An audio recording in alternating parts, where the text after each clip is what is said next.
gamers, welcome to New by Design. Going to be doing a video here today on Monster Hunter World, and this is going to be kind of a guide on how to go about doing the Zorah Magdaros Fight here. This is going to be the fight from the one for the history books here. I'm not going to show you guys the entire mission because it's really long and it has some really long cutscenes, but what I'm going to show you is essentially what you have to do. The easiest thing to do is continue to go to these cannons here. What'll end up happening once he gets to the area, like this one here, you don't have to fire right away because it's not actually aimed at Zorah here. So what you're going to do is load the cannons that are in range, or go to the cannons with soldiers that are in range, and they'll kind of load them up over time. You'll notice that you can actually put up to 5 rounds or 5 cannonballs into it here. So I've just loaded one, and I should also mention as well that if you load 2 into a cannon, what'll happen is your Palico will actually start loading with you. So you can, if you stay at the same cannon, you can actually get both of you loading at the same time.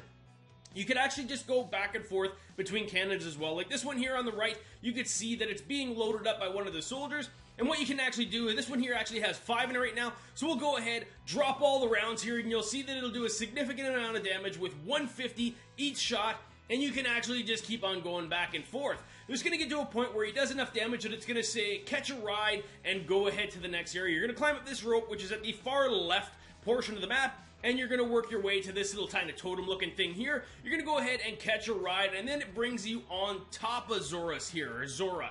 Then when you're here, essentially what you're going to do, I'm going to speed up play here and kind of work through the path, jump off this edge, and then go down to these, I guess you're going to call them little hearts or whatever you want to call them. They're like the heart of it, I guess mega cores or whatever they're called. And essentially what you have to do is go ahead and destroy them. There is a section on every single one of them. I'm not actually going on the proper area here right now when I'm doing this. It's actually on the right, but you'll notice that there is a higher level where you can actually go ahead and do damage to this without actually taking damage.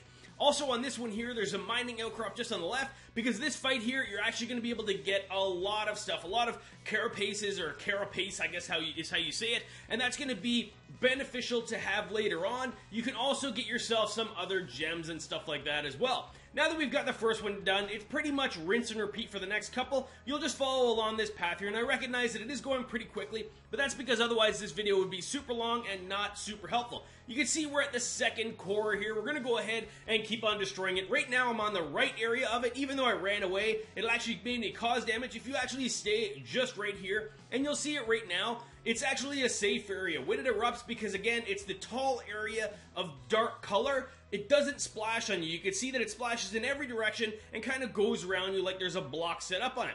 Once you destroy it as well, every single time you'll see that there's a part that breaks from it here as well. So now after you get that one, it's going to automatically cue you to fly again to this next area.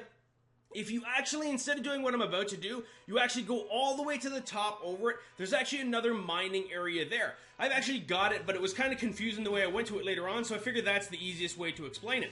Then you just come back down and go up the path that you've seen I've done right here. At this point as well, you'll see that there's some supplies on the ground just in front of this next wall, and this is when Zorah is going to kind of change degrees, and you can actually walk while you're climbing. There's actually going to be 2 mining outposts here as well that you can get, and again, you can get yourself some Dragonite ore, some Meshalite ore as well, some of the harder ores to actually get, and you can get them really easily here. Mostly the Dragonite ore, I actually haven't got any. This is going to be the first ones that I've gotten, so again, very, very beneficial. What you can do as well is, if you want, you just can jump off the edge and it'll cue you to the next area by flying to you. Otherwise, you can just go ahead and go back in the opposite direction we were just at mining there, and then you can climb this wall like I'm doing here right now. Again, once you get to the top, there's another mining outcrop right here, so make sure you go ahead and do that again, because you get some items that are harder to get otherwise, and you can build some nice gear with them later on. This is going to be our last core here, and we'll go ahead and destroy this last core. Again, this is going to be the area, again, high area where it's darker, and that's the safe spot to stand and continue to do damage on it. And this one, it happens to be on the left. Once you damage this one again and it's broken, go ahead and make sure that you actually collect the broken piece. Once you collect that, or the fragment I guess it is, then you can go ahead and climb kind of the way that you just came down. So once we do that, you'll see that we'll go right over here and we will work our way up to that same wall again. So we'll go ahead and actually also grab this mining outcrop as well, just because, again, we want to grab all the mining outcrops because that's going to be the most important thing. We want to collect these items before we move on so that we can have them to build some cool stuff later on. Again, we're just kind of climbing up back here, and at some point during this, it'll again automatically set you to fly, and it'll bring you to the area you want to go. make sure that you use a whetstone and sharpen your weapons as you need to as well, because you're about to have to do some damage again. A wing drake's automatically going to pick us up. It's kind of how they get between cutscenes here, and it basically sets it so that you can kind of just automatically go to the right place, which is kind of nice because there's less stuff for you to have to figure out. This fight here is ridiculously easy, and it's pretty much the end of the quest of stuff that you actually have to do yourself.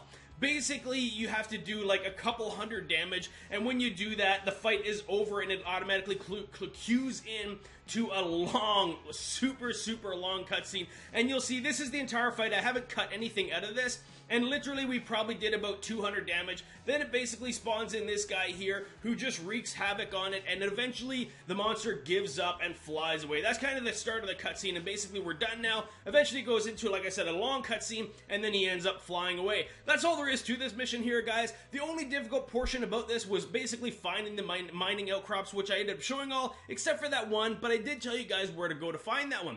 Anyways, guys, I hope this video helped you out, and if it did, I sure would appreciate if you guys had hit that like button, and thanks for watching.